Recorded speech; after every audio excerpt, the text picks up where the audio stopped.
ओम शांति।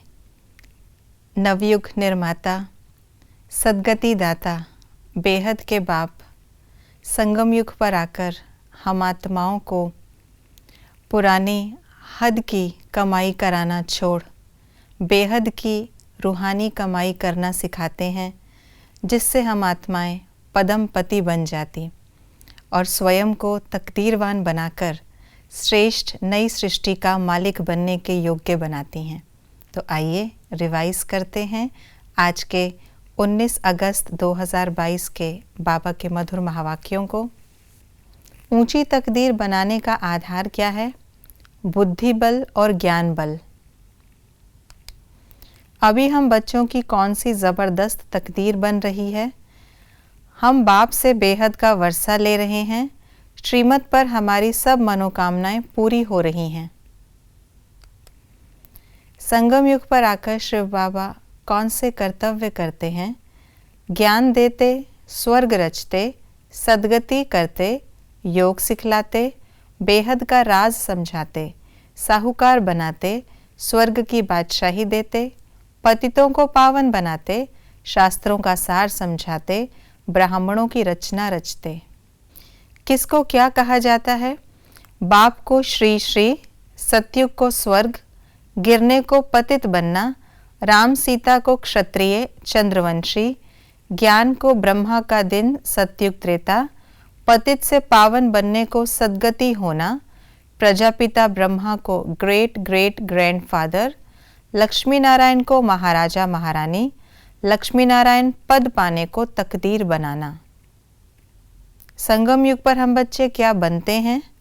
देवता, पावन, पदमपति, तमो प्रधान से सतो प्रधान, योग बल से विश्व का मालिक।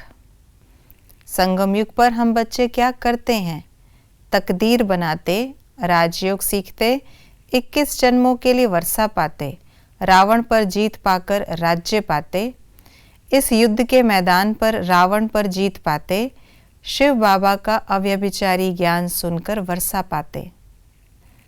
आज की मुरली के अनुसार कंट्रास्ट की बातें इस प्रकार हैं। यह है ज्ञान, वह है भक्ति, यह है सच्ची कमाई, वह है झूठी। ब्रह्मा है साकारी पिता, शिव बाबा हैं निराकारी। लौकिक पिता है हद के, पारलौकिक पिता है बेहद का। ज्ञान को कहा जाता है ब्रह्मा का दिन सतयुग त्रेता, भक्ति को कहा जाता है रात द्वापर कलयुग। श्रेष्ठ शान किसे कहेंगे? हद के मान शान के पीछे दौड़ लगाने के बजाय स्वमान में रहना। सारा दिन बुद्धि में किन बातों को याद रखना है?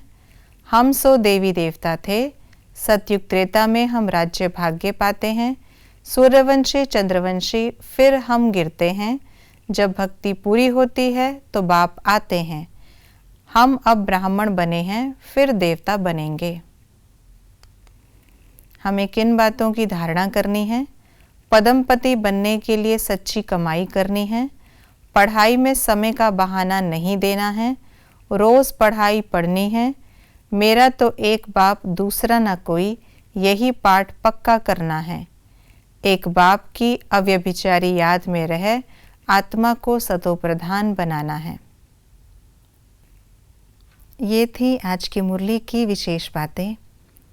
हम पद्मा पदम भाग्यशाली आत्माएं हैं जो बाप दादा की रूहानी परवरिश में पलकर स्वयं को ऊंच देवता बनाने का पुरुषार्थ कर रहे हैं। ऐसा सौभाग्य संसार की सभी आत्माओं को नहीं मिलता। तो सारा दिन खुशी में रहने के लिए कर्मयोगी बन, जो बाबा ने हमें बताई बातें वो स्मृति में रखें कि हम क्या थे, क्या बन रहे हैं, किसकी पालना में पल रहे हैं।